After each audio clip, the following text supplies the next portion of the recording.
Hi friends, இன்றைக்கி நம்ம பார்க்க போகிற வீடியோ பார்த்தீங்கன்னா எலுமிச்சம்பழத்தை வச்சு எப்படி சூப்பராக ஒரு ஊறுகாய் போடலான்னு பார்க்கலாங்க. இந்த ஊறுகாய் ரெசிபி 1 வருஷம் ஆனால் கூட கிடையாது, அவ்வளோ டேஸ்ட்டாக சூப்பராக இருக்கும். வீடியோக்குள்ளே போகிறதுக்கு முன்னாடி நம்ம சேனலை இப்போ தான் நீங்கள் முதல் முறையாக பார்க்குறீங்க அப்படின்னா சப்ஸ்கிரைப் பண்ணிவிட்டு கூடவே இருக்கிற பெல் ஐக்கனை கிளிக் பண்ணிக்கோங்க. அப்போ தான் நான் அடுத்தடுத்த வீடியோ போடும்போது உங்களுக்கு நோட்டிஃபிகேஷனில் வரும். இப்போ நம்ம எடுத்துகிட்டு வந்த எலுமிச்சங்காயெல்லாம் தண்ணியில் போட்டுட்டு நல்லா கழுவி எடுத்துடலாங்க. கொஞ்சம் கூட தூசு மண் இல்லாத மாதிரி எல்லா பழத்தையும் வந்துட்டு தண்ணியில் போட்டு நல்லா கழுவி எடுத்துக்கலாம். இது போல் நல்லா கழுவி எடுத்ததுக்கு அப்புறமா வேறு தட்டத்தில் மாற்றிக்கலாங்க. மாற்றிட்டு ஒரு காட்டன் டவல் போட்டுட்டு நல்லா தொடச்சி எடுத்துடலாம். இந்த லெமனில் வந்துட்டு கொஞ்சம் கூட ஈரப்பதம் இருக்கக்கூடாதுங்க. ஏன்னா வந்துட்டு நம்ம அதிக நாள் ஸ்டோர் பண்ணி வச்சு சாப்பிட போகிற ஊறுகாயில் வந்துட்டு கொஞ்சம் கூட ஈரம் இருக்கக்கூடாது. அப்போ தான் ஊறுகாய் வந்துட்டு கெடாமல் இருக்கும். அதனால் நல்லா காட்டன் துணி வச்சு துடைக்கும் போது வந்துட்டு எல்லாமே தண்ணி வந்து உறிஞ்சி எடுத்துருங்க. இப்போ நல்லா தொடச்சி எடுத்ததுக்கப்புறமா ஒரு இட்லி தட்டில் கொஞ்சமாக தண்ணி விட்டுட்டு இப்போ அதனோட இட்லி தட்டை மட்டும் வச்சுக்கலாம். துணியெல்லாம் வைக்க தேவையில்லைங்க. இட்லி துணியெல்லாம் தேவையில்லை. அப்படியே டைரெக்டாக வந்துட்டு நம்ம எலுமிச்சம்பழத்தை வச்சுக்கலாம்.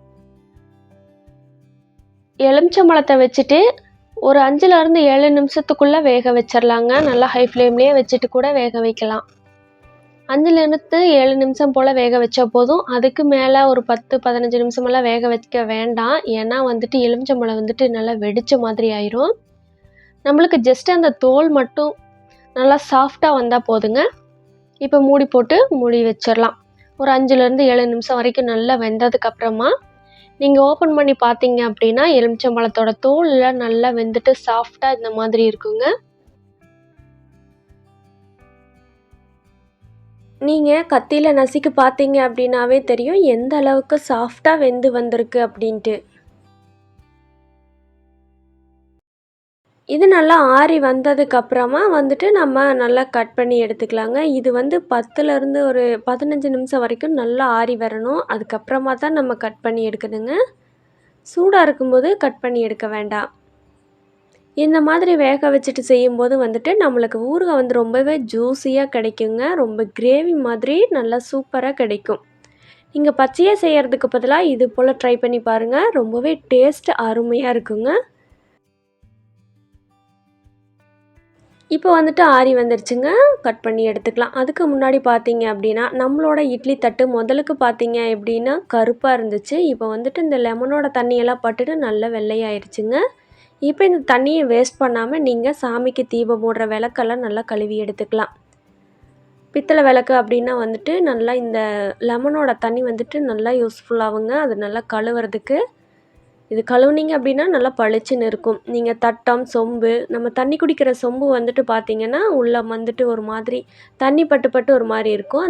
இந்த தண்ணியை வச்சுட்டு நல்லா ஊற வச்சுட்டு கழுவி எடுத்துட்டிங்க அப்படின்னா சொம்பு நல்லா பளபளப்பாக இருக்குங்க. தட்டம், டம்ளர் இந்த மாதிரி எந்த பாத்திரம் வேணால் இந்த தண்ணி வச்சு கழுவிக்கலாம். வேஸ்ட் பண்ணாமல் அந்த மாதிரி யூஸ் பண்ணிக்கலாங்க. இப்போ நம்ம வந்துட்டு வேக வச்ச லெமனை வந்துட்டு கட் பண்ணி எடுத்துக்கலாம். அதில் இருக்கிற விதைகள் எல்லாம் நீக்கிக்கலாங்க. ஒரு விதைகள் கூட இருக்கக்கூடாது.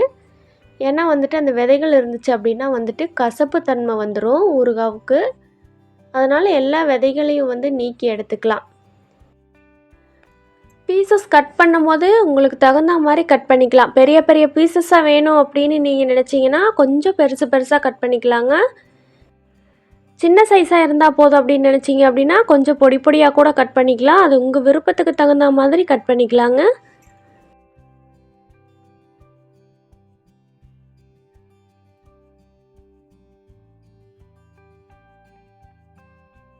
நீங்கள் கட் பண்ணும்போது அந்த ஜூஸஸ் எல்லாம் வந்திருக்கும். அதையும் வேஸ்ட் பண்ணாமல் அந்த பாத்திரத்துலேயே சேர்த்துக்கலாங்க.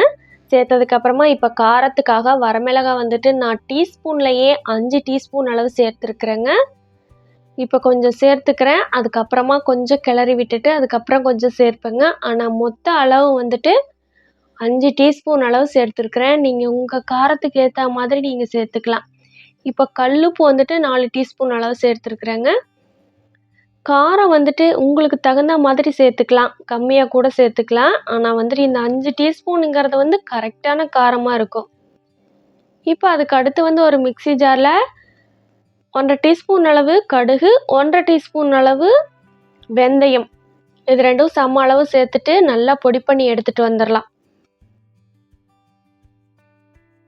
இப்போ நம்ம வந்துட்டு உப்பு, மிளகாய் பொடி சேர்த்து வச்சோம்ல, அந்த எலுமிச்சம்பழத்தை நல்லா கிளறி விட்டுறலாங்க.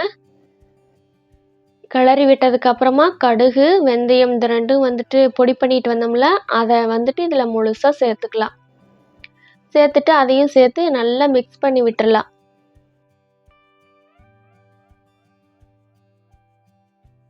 மிக்ஸ் பண்ணி விட்டுட்டு இப்போ மீதம் இருக்கிற மிளகாத்தூளையும் சேர்த்துக்கலாங்க. நான் மொத்தமாகவே 5 டீஸ்பூன் அளவு சேர்த்துருக்கிறேன். அதுக்கப்புறமா வந்துட்டு பெருங்காயத்தூள் 1 டீஸ்பூன் அளவு சேர்த்துக்கலாம். பெருங்காயத்தூள் சேர்க்கறதுனால நல்ல மணமாக இருக்குங்க. பெருங்காயத்தூளும் சேர்த்துட்டு நல்லா மிக்ஸ் பண்ணி விட்டுறலாங்க. இதெல்லாம் நல்லா மிக்ஸ் ஆகிறது போல் நல்லா மிக்ஸ் பண்ணி விட்டுறலாம். நான் திரும்பவும் 1 டீஸ்பூன் அளவு உப்பு சேர்த்துக்கிறேன். மொத்தமாக வந்துட்டு 5 டீஸ்பூன் அளவு உப்பு, 5 டீஸ்பூன் அளவு வந்துட்டு மிளகாத்தூள். இப்போ வந்துட்டு கடலெண்ணெய் சேர்த்துக்கிறேங்க. நீங்கள் ஊறுகாய்க்கு நல்லெண்ணெய் சேர்க்குறீங்க அப்படின்னா அதுவும் டேஸ்ட்டாக இருக்கும், சேர்த்துக்கலாம். இன்றைக்கி நான் வந்து கடலெண்ணெயில் தான் செய்கிறேங்க. இப்போ எண்ணெய் வந்துட்டு ஒரு 4 டீஸ்பூன் அளவுக்கு நல்லா காய வச்சுருக்கிறேங்க. அதை இதில் சேர்த்துக்கலாம். நீங்கள் எண்ணெய் அதிகமாக சேர்த்தீங்க அப்படின்னாலும் பிரச்சனை இல்லை, ஊறுகாய் ரொம்ப நாளைக்கு கெடாமல் இருக்கும். இப்போ நான் சேர்த்தது வந்துட்டு ஒரு 50 ml இருக்கும், அந்த அளவுக்கு சேர்த்துருக்குறேங்க. இந்த ஊறுகாய் வந்துட்டு நல்லா ஊறி வந்ததுக்கப்புறம் தான் எண்ணெய் மேலே நல்லா மிதந்து வருங்க. இப்போ பார்த்தீங்க அப்படின்னா கரெக்டாக இருக்கிற மாதிரி இருக்கும். ஆனால் ஸ்டோர் பண்ணி வச்சதுக்கப்புறமும் பார்த்தீங்கன்னா எண்ணெய் நல்லா மேலே வந்துடும். அவ்வளோதாங்க, நம்மளோட சூப்பரான எலுமிச்சம்பழ ஊறுகாய் தயாராகிருச்சு. இதை வந்துட்டு ஒரு ட்ரையான ஒரு பீங்கான் பாத்திரத்துலேயோ அல்லது கண்ணாடி பாத்திரத்துலேயோ ஸ்டோர் பண்ணி வச்சிடலாங்க. சில்வர் பாத்திரத்தில் நீங்கள் எப்போவுமே ஊறுகாய் ஸ்டோர் பண்ணக்கூடாது. அதனால் பீங்கான்லேயோ கண்ணாடி பாத்திரத்துலேயோ பிளாஸ்டிக் டப்பாவில் கூட ஸ்டோர் பண்ணி வச்சுக்கலாம். நீங்கள் ஃப்ரிட்ஜ் இருந்துச்சு அப்படின்னா ஃப்ரிட்ஜில் வச்சுக்கலாங்க. வெளியில் வச்சிங்க அப்படின்னா இது ஒரு 1 மாதம் 2 மாதம் அளவு வரைக்கும் கூட வச்சு சாப்பிட்லாம். இதுவே நீங்கள் ஃப்ரிட்ஜில் ஸ்டோர் பண்ணிங்க அப்படின்னா 6 மாதம் 1 வருஷம் வரைக்கும் கெட்டு போகாதுங்க. நம்ம இதை வேக வச்சு செஞ்சுருக்கிறதுனால வந்துட்டு இந்த தோலெல்லாம் வெந்துட்டு நல்லா சாஃப்டாக சாப்பிட்றதுக்கே ரொம்ப டேஸ்ட்டாக இருக்குங்க. கொஞ்சம் கூட வேஸ்ட் ஆகாத மாதிரி ரொம்ப டேஸ்ட்டான ஊறுகாய் நம்மளோட வீட்டிலையே எப்படி தயார் பண்ணலான்னு பார்த்தோம். இந்த வீடியோ உங்களுக்கு ரொம்ப யூஸ்ஃபுல்லாக இருந்துச்சு அப்படின்னா உங்கள் ஃப்ரெண்ட்ஸ் அண்ட் ஃபேமிலிக்கு ஷேர் பண்ணிவிட்டு நம்ம சேனலுக்கு மறக்காமல் லைக் பண்ணிவிட்டு சப்ஸ்கிரைப் பண்ணிக்கோங்க.